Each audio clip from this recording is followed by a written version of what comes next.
Netanyahu যেমন একটা চক্করে ফেলেছে যে আয়াতুল্লাহ আলী খামেনিকে হত্যা করলেই শাসন ব্যবস্থার পরিবর্তন হবে, জনগণ বিপ্লব করবে, বিদ্রোহ করবে। তেমনি সৌদি প্রিন্স সালমানও দফায় দফায় এটি ট্রাম্পকে অনুরোধ করেছে। এই খবর এসছে। সৌদি আরব কিন্তু শক্তভাবে এর প্রতিবাদ করেনি। যুদ্ধবিরতি চুক্তি সত্ত্বেও আবারও অশনি সংকেত। সেই খবর রয়টার্স দিয়েছে, বলেছে হরমুজ এড়িয়ে যাওয়া সৌদি আরবের গুরুত্বপূর্ণ তেলের পাইপলাইনে ইরানের হামলা। সৌদি আরবকে কিন্তু ছাড় দিচ্ছে না, এবং নিশ্চয়ই আপনারা জানেন যেখানে একটা বড় আলোচনা আছে যে সৌদি প্রিন্স সালমান নাকি দফায় দফায় ট্রাম্পকে ফোন করেছে এবং ইরানে হামলা চালানোর জন্য উদ্বুদ্ধ করেছে। নেতানিয়াহু যেমন একটা চক্করে ফেলেছে যে আয়াতুল্লাহ আলী খামেনিকে হত্যা করলেই শাসন ব্যবস্থার পরিবর্তন হবে, জনগণ বিপ্লব করবে, বিদ্রোহ করবে। উল্টা হয়েছে, আরো জনগণ আরো ঐক্যবদ্ধ হয়েছে ইসরায়েল আমেরিকার বিরুদ্ধে। তেমনি সৌদি প্রিন্স সালমানও দফায় দফায় এটি ট্রাম্পকে অনুরোধ করেছে। এই খবর এসছে। সৌদি আরব কিন্তু শক্তভাবে এর প্রতিবাদ করেনি। তো এখন এই যুদ্ধবিরতি চুক্তির পর এখন কি দাঁড়াচ্ছে? সৌদি আরবের অত্যন্ত গুরুত্বপূর্ণ পূর্ব পশ্চিম তেল পাইপলাইনে হামলা চালিয়েছে ইরান। বর্তমানে দেশটির অপরিশোধিত তেল রপ্তানির একমাত্র মাধ্যম এই পাইপলাইন।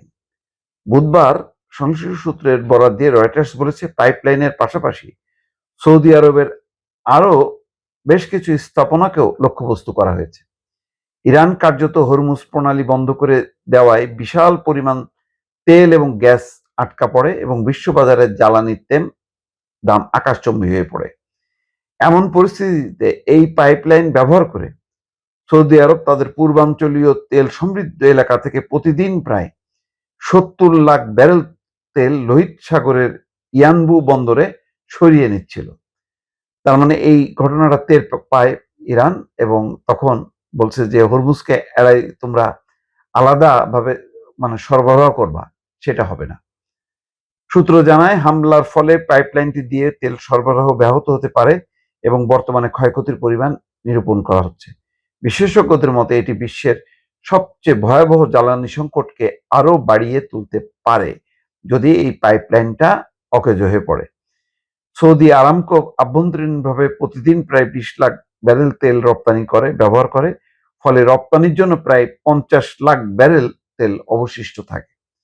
শিপিং সংক্রান্ত তথ্য থেকে জানা যায় গত ১৯ মার্চ ইয়ানবু বন্দরে হামলা সত্ত্বেও ২৩ মার্চ থেকে শুরু হওয়া সপ্তাহে দৈনিক গড়ে ৪৬ লাখ ব্যারেল তেল লোড করা হয়েছে, যা বন্দরটির সর্বোচ্চ সক্ষমতার প্রায় কাছাকাছি। আইআরজিসি বলেছে তারা ড্রোন এবং ক্ষেপণাস্ত্র ব্যবহার করে ওই অঞ্চলের বেশ কয়েকটি লক্ষ্যবস্তুতে হামলা চালিয়েছে। এসব লক্ষ্যবস্তুর মধ্যে ইয়ানবুতে অবস্থিত মার্কিন কোম্পানিগুলোর তেল স্থাপনাও রয়েছে। আমি জানি না এখন ট্রাম্প তো যে বেকায়দার মধ্যে আছে, এখন সে এই ঘটনাটাকে ইস্যু করে কিনা। তবে ইরানও ইস্যু করতে পারবে। তারা বলবে যে যুদ্ধবিরতির চুক্তি লঙ্ঘন করে ইসরায়েল লেবাননে হামলা চালাচ্ছে, সেটাও তারা করতে পারে না। তো এটা নিয়ে এখন আবার উত্তপ্ত হয় কিনা, নাকি ট্রাম্প এই জায়গা থেকে যে সরে আসলো আর যাতে সে প্রবেশ করতে না হয় সে তেমন একটা অবস্থান নেবে কিনা, নিশ্চয়ই সেটা কিছু সময়ের মধ্যে বা অল্প সময়ের মধ্যেই এটার প্রতিক্রিয়া জানা যাবে দর্শক।